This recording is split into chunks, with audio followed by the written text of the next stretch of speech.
بسا اوقات بہت سی محنتوں کا نتیجہ انسان دیکھتا ہے کہ ضائع چلا گیا. میں نے 10 سال محنت کی، حاصل کوئی نہیں نکلا. یہ ثمرات کیا ہیں؟ محنتوں کے ثمرات کا ضیاع. کوشش آپ نے کی، قسمت کی خوبی دیکھی ہے، ٹوٹی کہاں کمن، 2-4 ہاتھ جب کے لبے بام رہ گئے. Be prepared. ایک شاعر کے یہ اشعار ہیں، وہ کمیونسٹ تھا، میں نام بھی نہیں لیتا، لیکن یہ کہ یہ اسی انقلابی، چونکہ ان کا بھی ایک انقلابی نظریہ ہے، انقلابی عمل میں یہ سارے مراحل آتے ہیں. کوئی سیٹ بیک آیا، فرض کیجئے کوئی ناکامی ہو گئی، تو اپنے ساتھیوں کو دل بندھانے کے لیے یہ فصل امیدوں کی ہمدم اس بار بھی غارت جائے گی، سب محنت صبحوں شاموں کی اب کے بھی اکارت جائے گی. میرے نبی کے ثمرات کا جو لفظ یہاں آیا ہے، وَنَقْصٍ مِّنَ الْأَمْوَالِ وَالْأَنفُسِ وَالثَّمَرَاتِ، سب محنت صبحوں شاموں کی اب کے بھی اکارت جائے گی. دھرتی کے کونوں کھدروں میں پھر اپنے لہو کی کھاد بھرو، پھر مٹی سینچو اشکوں سے، پھر اگلی رت کی فکر کرو، پھر اگلی رت کی فکر کرو. جب پھر ایک بار اجڑنا ہے، ایک فصل پکی تو بھر پایا، تب تک تو یہی کچھ کرنا ہے. ایک مقصد ہے سامنے، انقلاب برپا کرنا ہے. ایک کوشش ناکام ہو جائے کوئی پرواہ نہیں، نیکسٹ. پھر تیار رہو ناکامی کے لیے. ایسا نہ ہو جو انگریزی میں کہتے ہیں hope for the best but be prepared for the worst. ایسا نہ ہو کہ دوسری مرتبہ ناکام ہو کے بددل ہو جاؤ، تمہاری ہمتیں جواب دے جائیں. نہیں، پہلے سے تیار رہو کہ دوسری مرتبہ بھی ناکامی آئے تو آئے، لیکن جب تک کہ کامیابی حاصل نہیں ہوتی ہمیں یہ کام کیے چلے جائیں. دیکھیے سیرت میں آیا کہ نہیں یہ واقعہ؟ بدر میں مسلمانوں کو فتح ہوئی تو احد میں زک پہنچی کہ نہیں؟ 70 صحابہ شہید ہوئے کہ نہیں؟ اگر ان کی ہمتیں جواب دے جاتی تو گاڑی کیسے چلتی آگے؟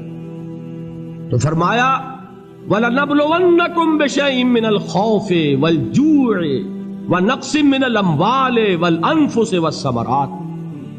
ہم تمہیں لازم آزمائیں گے، خوف کی کیفیت سے، فقر و فاقے کی کیفیت سے، بھوک سے، جان کے نقصان سے، مال کے نقصان سے، محنتوں کے حاصل کے ضائع ہو جانے سے. وَبَشِّرِ الصَّابِرِينَ، اور اے نبی بشارت دیجئے صبر کرنے والوں کو.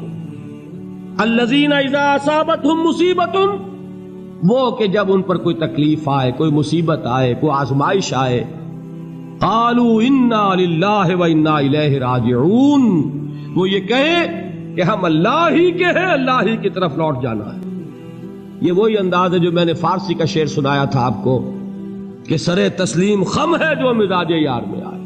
وہ ہمارا مولا ہے، ہمارا آقا ہے، اگر اسے یہی منظور ہے تو ہمیں بھی یہی منظور ہے. میں نے تسلیم و رضا کی بات کی تھی نا، آپ کو کچھ شعر سنائے تھے.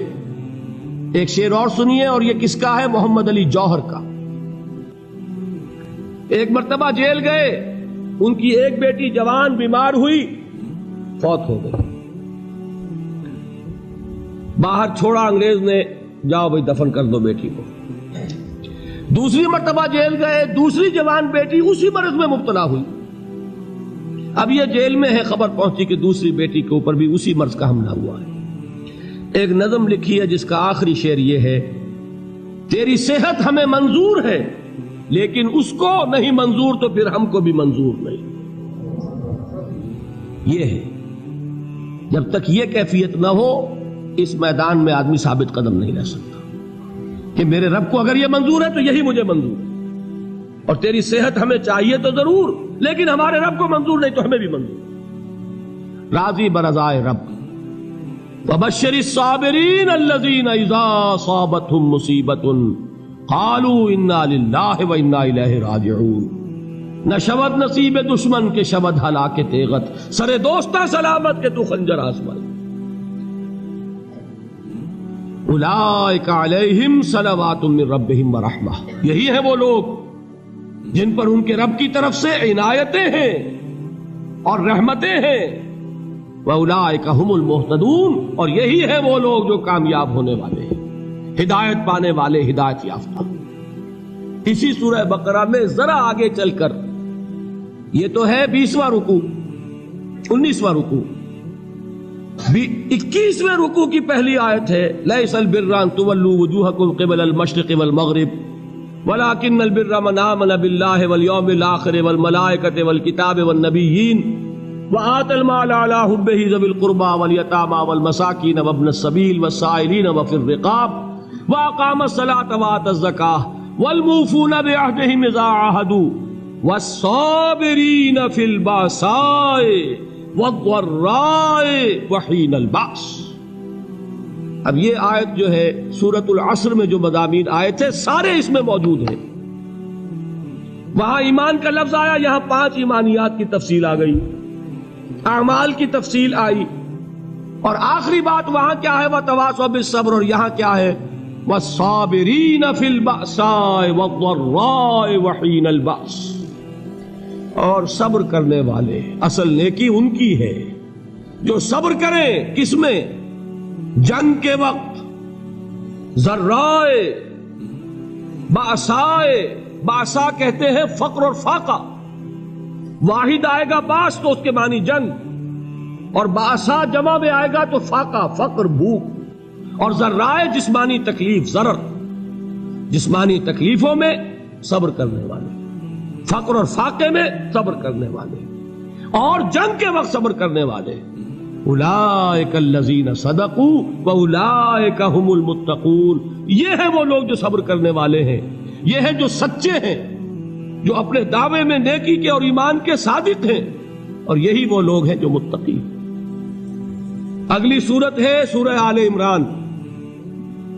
اس میں 2 لفظ آئے ہیں آخری آیت، یا ایھا الذین آمنوا اصبروا وصابروا ورابطوا واتقوا اللہ لعلکم تفلحون.